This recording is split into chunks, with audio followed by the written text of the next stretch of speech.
Halo, jumpa lagi dengan Muse Channel.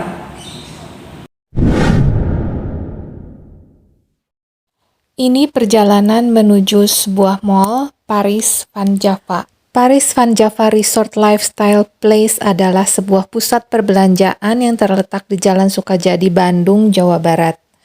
Ada lebih dari 200 toko, mulai dari open air dining, shopping, dan entertainment seperti bioskop, tempat main sepatu roda, dan celebrity fitness.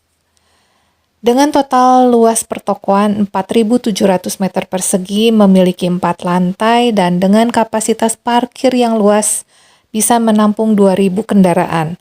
Rata-rata 50% hingga 80% terisi. Bisa dibayangkan berapa pendapatan dari parkiran per hari di sana. Mall yang diresmikan pada bulan Juli 2006 ini dirancang dengan nuansa open air yang alami.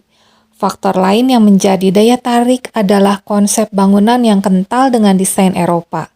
Kenapa dinamakan Paris Van Java? Bandung saat itu menjadi prototipe dari kolonialistat atau kota kolonial. Selain itu, julukan kota Bandung sebagai Paris Van Java sejalan dengan maraknya aktivitas perkebunan di sekitar kota Bandung pada awal abad 20. Paris Van Java Mall Bandung adalah role model peningkatan kualitas lingkungan di pusat perbelanjaan. Berbisnis bukan berarti abai terhadap lingkungan. PVJ Mall menunjukkan sebagai pengelola fasilitas publik dengan pusat perbelanjaan juga dapat berkontribusi terhadap perbaikan kualitas lingkungan. Uniknya, PVJ Mall bukan hanya menyediakan fasilitas yang nyaman dan menarik untuk pengunjung, tapi juga menyediakan sarana serta edukasi perbaikan lingkungan yang berkelanjutan. Konsep pusat perbelanjaan ini dibuat outdoor sehingga mampu memanfaatkan sinar matahari untuk penerangan dan memiliki sirkulasi udara yang baik. Perbaikan kualitas lingkungan di pusat perbelanjaan ini sangat didukung oleh Dinas Lingkungan Hidup Kota Bandung. Bandung Clean Action sebagai pendamping pelaksanaan. Kolaborasi yang terjalin ini memungkinkan para pihak untuk saling melengkapi. Begitu juga dalam pengelolaan sampah, telah mengintegrasikan antara sumber penghasil sampah dengan tempat pengolahan dan pembuangan sampah. Pedagang atau tenan diedukasi untuk bertanggung jawab atas sampahnya masing-masing. Bahkan petugas pengangkut sampah tidak akan mengangkut sampah apabila sampah tersebut tidak dipilah.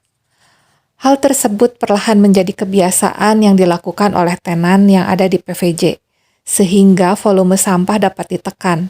Sampah non-organik yang masih bernilai jual akan masuk ke bank sampah yang dikelola oleh pihak ketiga. Sampah organik akan diolah menjadi kompos pakan ikan, pupuk cair, dan gas metan. Kompos dan pupuk cair hasil pengolahan sampah organik digunakan oleh PVJ sebagai media tanam, berbagai macam tanaman yang menghiasi rooftop garden, dan pakan ikan digunakan sebagai makanan untuk ternak lele. Pengelola PVJ juga menggunakan lampu LED agar lebih hemat dan tahan lama. Selain deretan toko dengan brand ternama, area yang cukup luas juga ditempati oleh Sogo dan Uniqlo sebagai tempat untuk berbelanja.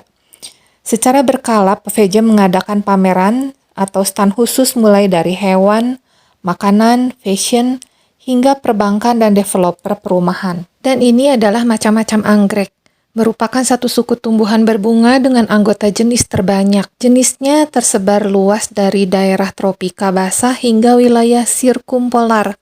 Meskipun sebagian besar anggotanya ditemukan di daerah tropika, ada lebih dari 25.000 spesies. Bunga anggrek dipercaya mempunyai manfaat bagi kesehatan. Salah satunya memperlambat penuaan. Bunga anggrek jenis gading dapat dimanfaatkan sebagai obat untuk masalah pernafasan, seperti alergi, asma, hingga disentri. Anggrek menyukai cahaya matahari tetapi tidak langsung, sehingga dia bisa ditemukan di alam sebagai tumbuhan lantai hutan atau anggrek tanah, atau di bawah naungan disebut sebagai anggrek epifit. Penemu anggrek adalah seorang ahli botani Belanda, Dr. C.L. Bloom. Tanaman anggrek ini tersebar luas mulai dari Malaysia, Indonesia, Filipina, Papua, hingga Australia. Umumnya anggrek yang mekar terutama jenis anggrek bulan memiliki daya tahan mekar selama 1-3 bulan. Nah, yang ada ikon si Cepot ini adalah stan yang menjual makanan kampung jadul atau zaman dulu yang sudah sulit ditemui di toko-toko lain di Bandung. Ini makanan khas dari daerah Bandung dan sekitarnya seperti Majalaya dan Ciwidey. Di sini dijual macam-macam kerupuk, rangginang, dodol, manisan kulit jeruk, permen susu dari Pangalengan. Semua ini diproduksi oleh UMKM daerah setempat. Jadi makanan ini hanya bisa ditemukan di daerah-daerah produsen yaitu Majalaya, Ciwidey, Pangalengan. Jadi ini adalah area terbuka yang di kiri kanannya berdiri toko-toko dengan brand yang cukup ternama. Menyenangkan sekali bisa berjalan-jalan santai saat sore hari di area ini. Di PVJ, kita bisa memilih mau menghabiskan waktu di area ber-AC yang sejuk atau di area terbuka yang segar. Keduanya sama-sama menawarkan suasana yang nyaman. Sebenarnya konsep seperti ini bisa ditemui juga di Ciwok, Bandung, dengan skala yang lebih kecil. Dan ini adalah kuda poni yang bisa ditunggangi. Ini adalah tupai yang dibanderol 1,5 juta per ekor termasuk kandang. Tupai adalah segolongan mamalia kecil yang mirip dengan bajing. Padahal secara ilmiah, tupai tidak sama dan jauh kekerabatannya dengan bajing. Tupai terbang adalah suku dari 50 spesies tupai. Terlepas dari namanya, sebenarnya dia tidak mampu terbang penuh dengan cara yang sama seperti burung atau kelelawar. Tapi dia mempunyai selaput kulit seperti parasut yang membentang dari pergelangan tangan hingga pergelangan kakinya. Jadi mereka dapat meluncur dari satu pohon ke pohon lainnya. Ekor panjangnya juga memberikan stabilitas saat mereka meluncur. Sebagian besar aktif di malam hari karena mereka tidak pandai menghindar dari para predator di siang hari. Tupai itu omnivora, memakan buah-buahan dan biji-bijian. Tupai yang baru lahir setelah diasuh oleh induknya selama 5 minggu sudah bisa melatih keterampilan meluncur. Sehingga dalam waktu kurang lebih 10 minggu sudah siap meninggalkan sarang. Harapan hidup tupai terbang di alam liar adalah sekitar 6 tahun dan bisa hidup hingga 15 tahun di kebun binatang dengan pemeliharaan yang baik.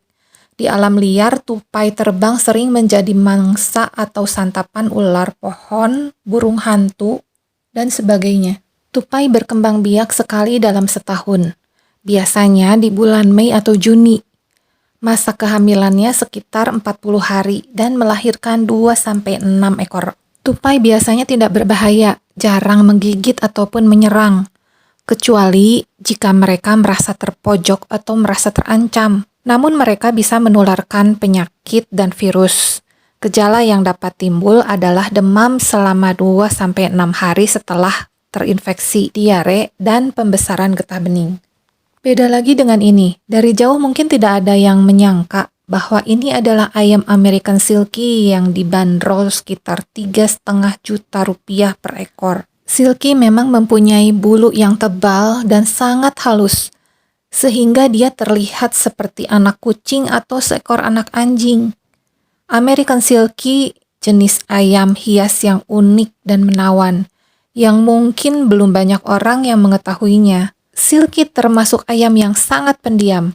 Dengan perawatan yang baik, dia bisa hidup sampai 10 tahun. Ayam American Silky memiliki sejarah yang sangat panjang, mulai dari dinasti Cina kuno, lalu ke Eropa Timur, kemudian melintasi Atlantik ke Amerika modern.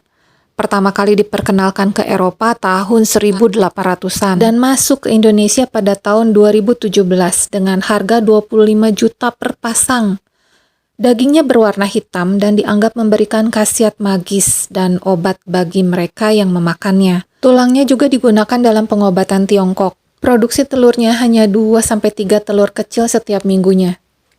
Nah, ini semua ada di Paris Van Java, Bandung. Tapi selain toko-toko, mereka tidak menetap loh ya. Mereka akan bergantian dengan produk atau dengan bidang yang lainnya. Kalau teman-teman yang dari luar kota Bandung, sayang loh kalau melewatkan PVJ sebagai destinasi liburan kalian.